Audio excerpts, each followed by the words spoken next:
everybody, and welcome to GenFriends. I'm your host, Cheri Hudson Passey from Carolina Girl Genealogy. Got my fabulous ladies with me here tonight so we can discuss relative race day 6, which was amazing. Amazing. If you haven't seen it, you have got to go watch it. Absolutely amazing. We've got Laura Hedgecock from Treasure, Trust, and Memories. Hi, Laura. Hey, y'all. So glad that you're here. We've got Jenny Hawran. I said it right. Hi, everyone. Yes, I'm so glad you're here. You're such a good sport with me doing that. Like my dad used to have the saying. He used to say that his tongue got wrapped around his eye teeth, and he couldn't see what he was saying. Happy to be here. So sometimes I feel like that. So Laura's going, what? I know, I had to think about that one. He said, what? Anyway, so day 6 was I watched this actually with one of my granddaughters who's 10, and she kept looking at me because I just kept crying, and she'd be like, they call me Mama Cheri. Mama Cheri, why are you crying? She's 10, but I'm trying, and then she'd be going, oh, as I explained what was going on. So it was a really emotional episode. So when we left day 5, Team Blue had gotten the benefit, and the benefit was breathless is all we knew, and we didn't know what that meant until the start of day 6. I thought that was hysterically funny and a great way to. Anybody want to? So I'm not talking the whole time. Who'd like to explain what breathless meant? What it turned out to mean was that in the morning, there was someone there filming, and they each got to film themselves holding their breath as long as they could. And then they started on their way, and the other teams were delayed for as long as it took them to watch the video, right? Which they said was about 2 minutes 2 combined. minutes. Mitchell's good at that. I wonder what he does. I wonder if he's a swimmer or something, because usually like a swimmer, they can hold their breath for a really long time. But yeah, everybody was expecting him to pass out because he really did. But I thought, what a cute idea. They've never done anything like that before. So I thought that was a really cute way to not penalize everybody, but just hold them back, so they could go. And I also thought it was funny that instead of Dan in the little recording telling them where they were going, Blue team told him, Mitchell, they were telling them where they were going. So I thought that was really funny. It was all on the video. So I thought that was really, really nice. I thought that was really fun. And I also liked that red team started off with their prayer again. And I loved, and I think I've said this before, but they said it again this time. And they were praying for thy will to be done. And she says, nothing more, nothing less, and nothing else. I love that. Yeah. I want to put that up somewhere. I think that's so sweet. I love that. I love that. Definitely thy will be done. I think they're just really good at kind of, I don't know, just helping to bond everybody together, because I know she's going to pray for them every morning. And I just think that's really, really sweet. I think that's really, me too. Yeah. Also, I'm trying to think what else. Oh, they were looking at maps before they left. Everybody was trying to get a map to get out of the area. I think they've started getting smart about that. And the only person that really had trouble getting out was Team Green, because they went the wrong way on the freeway. They figured out quickly they were going the wrong direction and had to turn around. But I think everybody else got out pretty fast and got going. I mean, I think Team Red had a little trouble not getting off, but just sort of where they were going. Yeah. So pretty much everybody kind of got to where they were going without too much trouble. They also found out that it was Callie's birthday, so they all had to sing her little birthday songs and wish her happy birthday. I like that they are video texting each other this year instead of just the written text. They can talk to each other, and that's got to build relationships too. Yeah, because I think so too. Just there's more context and yes. And I think in the past, that's why teams kind of got a little miffed at each other, because they were just reading a text. And sometimes if you don't hear the intonation behind it, sometimes it sounds like they're saying something mean when they're not, or whatever. But this way you know who's messing around and that kind of thing. But But and then Callie says, I just love these people. You know, I mean, Cassie said, I love these people. I just love these people. So she just, did I say it right? See, I'm tired, people. I still Callie. have, it is Callie. Callie. Sorry, Yeah. Callie. I have jet lag. I got in at 8:30 this morning Eastern time. You're assuming she's watching. I think that's great. Well, I'm always going to assume. I'm always going to assume. Please put in the comments that you forgive Cheri. Yeah, that's right. Telling you the wrong name. My brain. I am so tired. I mean, I've never seen a teams bond as much as this season. I mean, they've always, they've been close in certain ways, but I mean, this team, they come together every morning for prayer or whatever, and they just seem to definitely be close. And I like that Relative Race is featuring that as part of the story, because in the past, when we get together afterwards, they'll say, oh, we talked a lot and we were bonded. Yeah. But you don't know that as a viewer. And I think it enhances the story for, even though they're in a contest, it actually makes it a little more of a contest, because they're a little conflicted. They want to do better themselves, but they don't want anyone else to do badly. Exactly. I agree. Yeah. They're there to support and help each other. So let's talk about that challenge. Now if we could get one built, we could use that for our family reunion book. But that was danger. There used to be a game called Labyrinth. Did y'all ever have it? I know exactly what you're talking about. My dad had some kind of surgery. I can't even remember what surgery. He had some, and I thought, well, he's going to be laid up. I got him that game. And he told me, I am convinced you were trying for me to have a heart attack and die in a heart attack. Because that was the most frustrating game ever. I can't believe you gave a sick person this as a gift. Too funny. But they called it platter ball. And so they had to hold up like this two little, I don't know, rods, whatever they were, and they had to balance. They had to run the balls down them into the holes, but the balls were, especially that white one, was way hokey. It did not want to fit down into there. So what looked probably, when they ran up to it, to be really easy, turned out to be a little bit more frustrating, I think, than they thought it would be. Definitely. I think, I mean, I know Team Black, they really struggled with that white one.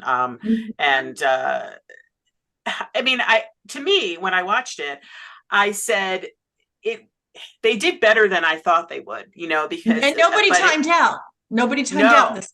Yeah. But I think they each had to come up with a technique, and it just took a while. But once they did, I mean, it seemed to come together. But that white ball really threw Team Black off, just because it was at such a different weight. And it was so light. It just didn't want to roll down into the circle and stay there. So, and that is a good point you made. They each had to take a turn. It wasn't like, oh, I'm good at this, so let me do it. They each had to take a turn getting the balls in there. So but another fun challenge, and just never know when these challenges are gonna cost them time, those 2 or 3 minutes that might put them, getting another strike. So so we're gonna call this cousin night, is what we're gonna call them, because everybody met a cousin. They all met a cousin. So do you guys have one that you want to start with? I don't want to start with Giselle. It'll make me cry. So let's start with somebody else first. Let's see. How about Team Blue? How about Team Blue? Oh my gosh, Mitchell. Yeah, that was so emotional, because he met his cousin Bernadine, right? Bernadine. So first cousins to his mom, and so and then she showed him a picture, of his mom, and he hadn't seen his face of his mother since he was 8 years old. 8 years old. And he was, you could tell how emotional he was, just to kind of be taken back to that time. He remembered her name and all that. But to describe her hair, he could describe her hair a little bit and the lightness. But he couldn't see her face. But he couldn't see her face. Yeah. And then he learned his mom was 50% Mexican that he didn't know. So that's quite interesting too. Yeah. So was her other 50% Puerto Rican? I think I remember hearing that, but I'm not sure. He said that he's part Puerto Rican, but I didn't know if that was from his mom. It's a full 50% or not. Yeah, could be from his dad. Yeah, we're not sure. We're not sure, but he did mention the Puerto Rican. So, and of course, over time, he's learned that although he remembered her name, he wasn't pronouncing it correctly, and so now he's pronouncing it correctly, and they look so much alike. Again, well, of course, she's his biological mom. So to be able to see that photo, I thought that was so sweet. And he was so happy that it was his turn again, even though he just, he said, I was getting a little sad there. And then finally I get to meet somebody. And then we've got Andy, who meets another one of his cousins. Out of that big group of family that there's like 52 grandkids, he gets to meet one of those. And they're cousin amazing. Lyle. Yeah, cousin Lyle. That family is a hoot. I mean, they are just so funny. And so what was he? Lyle was third cousins. I'm trying to third cousins, you're right. Third cousins, but Andy's father had pretty much been brought up in that household, and so they were kind of like brothers. And so Andy was loving it because he was being able to hear stories about his father when his father was a kid and growing up, and was really grateful that Lyle could shed that kind of information. Somebody who knew him well enough, and he showed him pictures and all those kind of things. So I think that was a good meeting for Andy, because he really got to meet and know his father without actually meeting his father. He's learning and understanding who his father is. And so I thought that was a great connection right there. Because that's the important. Those are the important connections, the stories behind who your ancestor is, your family is, not just the name and dates. Exactly. So who he was as a person, because he's going to be thinking, who is this man as my father, or what kind of father would he have been, and kind of thing. And to first get a view of him as a man, or as a family member, it's a good background, right? And as a child, as he was growing up in this house, he learned how he was as a child and a teenager. So he got a lot of good background information. He probably got a lot more than we got to see on air. I'm sure he learned a lot more than we even got to see, but you could just see that he just felt so comfortable and relaxed, and just learning what he wanted to, getting the stories that he wanted to get, and some more pictures. He got lots more pictures too. Which is really good. So, and of course we've got our birthday girl. They get to the door, and she just knows good and well it's not going to be for her, because she's been told that her maternal family just does not want to be on this show. They don't want to. I don't know if they don't want that. They don't want to have it acknowledge her right now. And she talked a lot about that in the car as well, and some of the interviews, about how there are two sides of this adoption thing, because we think of, this child or this baby was adopted, got this wonderful family to raise them, but the other side is, a lot of times for that child, there are biological people that don't want to acknowledge them or have anything to do with them, or even admit they belong to them, that they gave birth to them. And I thought that is something that people do need to understand. I thought it was interesting that she said that she was so happy to see Patrick's journey is exactly how it should be. And and she was so happy for him, and that and then she talked about adoption and the two sides of it, and that that they're just looking to be loved, and where they came from, and that's what she said. That's and how important it is for people to, we don't want anything. We're not looking to see if she was very clear on that. She's like, when we say we don't want anything, we're saying we don't want any money, we don't want any present, we don't have any demand. Exactly. But we want to be acknowledged. And I thought I just thought that was such an important part of the story and of the journey, because especially with her life, that's her story. Right. But in previous seasons, I've always wondered if it wasn't just a little bit too rainbows and ponies, that maybe everybody was going to meet both their biological and it's just not always rainbows and ponies. Exactly. And I think I think Callie's great for the way she talks about it. Yeah. And so when she got there, though, it was two people, an older lady and a blonde. And they asked her, They kind of assumed at that point that this is more of Patrick's. Right. Like, oh, is there another sister that we don't know about? Well, right. And he did have that beautiful blonde sister, so from the day wasn't before. Unreasonable. But they were there for her. And I watched last night. I watched without taking notes, so I can't tell you their names. Oh, that's okay. Carolyn and Caitlin. Yeah. Carolyn and Caitlin. And they are her cousins are, let's see, their grandmothers were sisters. Right. So the Carolyn is a cousin of Callie's mother, right? And Caitlin is her daughter. Yes, first cousin to But Callie's also, mother. Carolyn is the sister of the cousin that she had already met. So they're brothers and sisters. Her favorite Doug.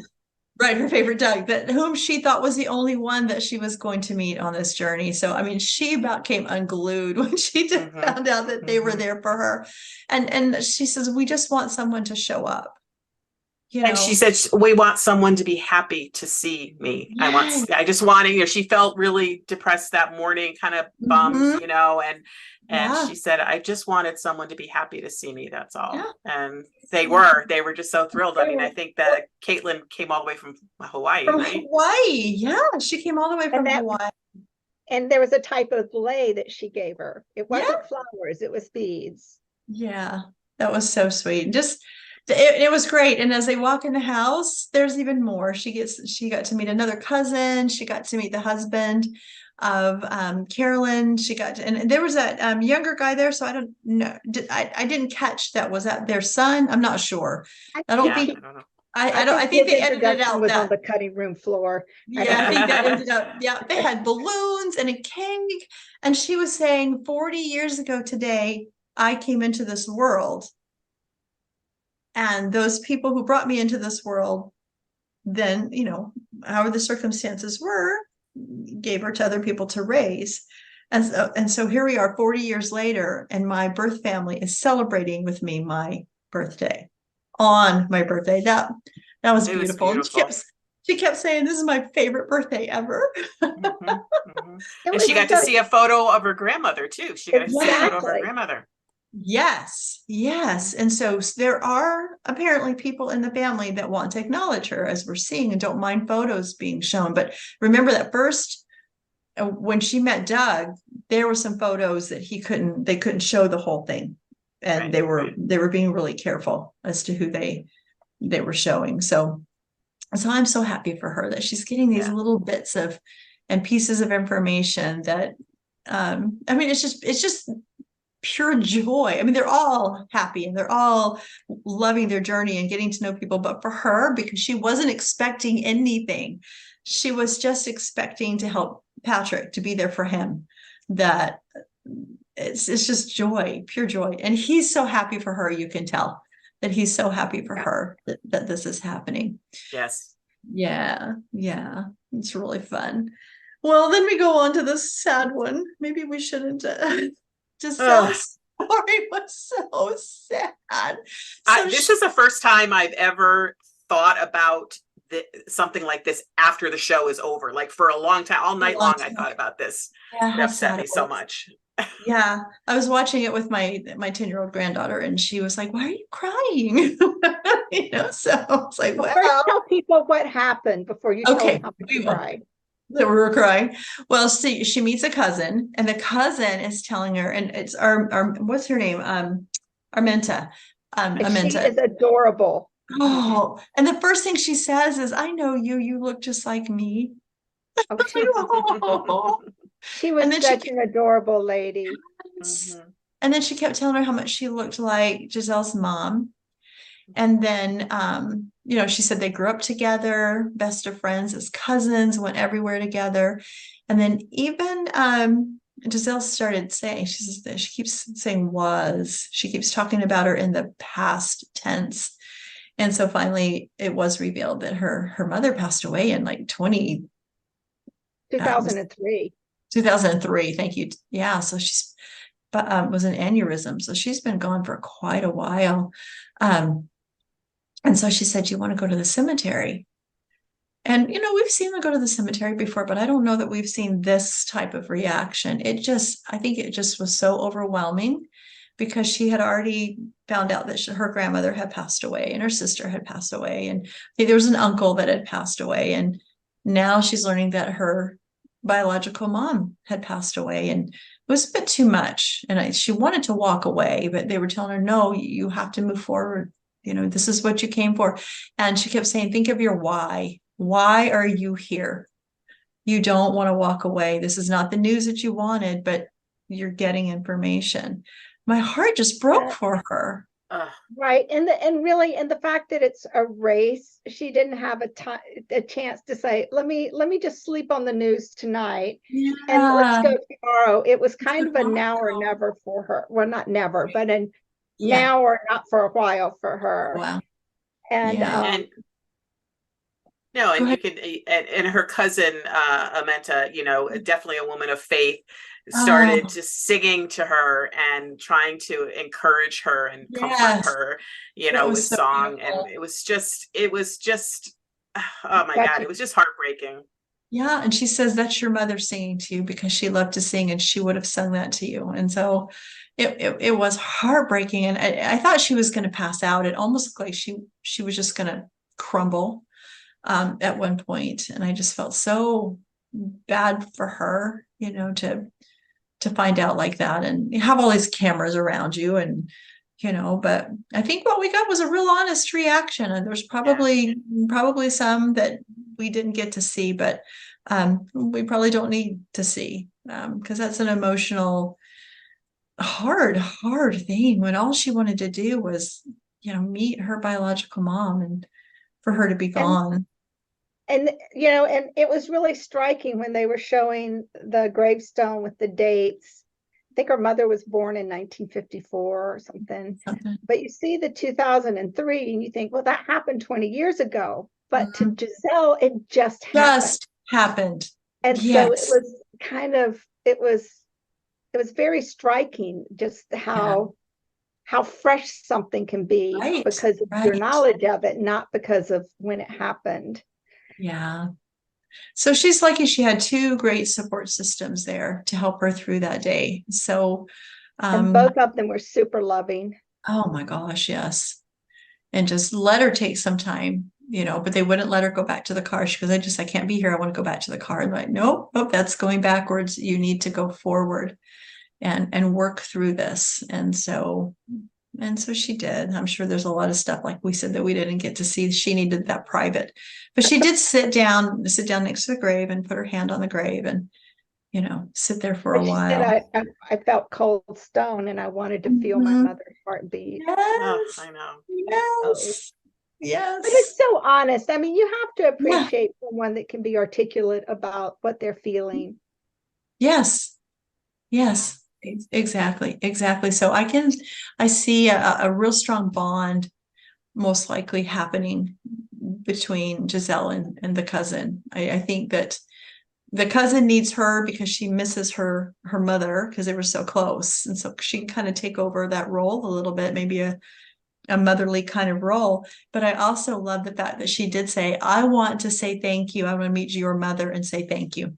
And referring to her, the mom who raised her. And so I just love that. That was beautiful that she said that she wanted to thank her for doing such a good job. So I thought that was really sweet and really nice. But so a cousin shows some good, happy things and some really sad things. And I guess that coming on the show that not everybody is going to still be alive. And Andy did say, "I hope that I will get to meet my father," because he's sick, he's in the hospital, so we don't know if he's going to be able to meet him. So that's kind of been left up in the air, so we don't know from day to day what's going to happen with that. So I hope he does get a chance, whether it's on the show or after the show, if he's too sick to have crews of people come into his hospital room. If he's sick, he can't have relative race come into his room spreading germs and all those kind of things. But I do hope, and that we'll hear about it. We'll see what happened and see some pictures and things like that. So the scary thing about this episode is we had 2 teams that had 2 strikes. So I was really afraid that we were going to get somebody with a 3rd strike. And I'm, on vacation, I'm gone. And then I'd have to try to find somebody to see if they could meet with us on a different time and place where we usually meet. And I was like, please don't let anybody get a 3rd strike. Please don't let anybody get a 3rd strike. But so who wants to go over the results? I think the results were kind of cool. Laura, you go. So blue team actually went under their allotted time. So they came in first. 3 minutes. Oh, she's good. She's gonna tell us how many minutes. Yes. So I thought, wow, that was pretty impressive. Yeah. And but then Team Green came in on their allotted time. Yeah. It says it's never happened in the history of the show. Nobody's ever done that before. So that's quite amazing in and of itself. So we've got a record this season. So we end up now thinking, okay, we have Team Black who has 2 strikes, and Team Red we don't want her going home on her birthday. She's had an awful day, so you don't want her, but you don't want you don't want either one of them. Yeah. But it was Team Red that got the strike. Yes. So as Callie said, so we can wait and have another heart attack tomorrow. Mm-hmm. Exactly. And what struck me about the results was I just kept looking at Giselle's face, and she was just trying to power through. She didn't care. She didn't care that they got a strike. Yeah. She just looked so sad, and I just was like, oh, let's finish this up so she can just go she can go somewhere else. And Dan did tell her, he said, as much sadness as you've had today, remember you have got family that you've met and us as a relative race family who love you. So you've got a whole group of people that love you and support you and will help you through this. And I thought that was really kind. Yeah. Right. For him to point that out for her. I thought that was really, really kind. So they, of course, when you win this year, you have to pick what the next day's benefit is going to be. We've got the 2 mystery, or is there 3? There's 2 mysteries left that they can't, it's not time yet for them to open. They have to fall on certain days before you can open them up. And so they chose challenging.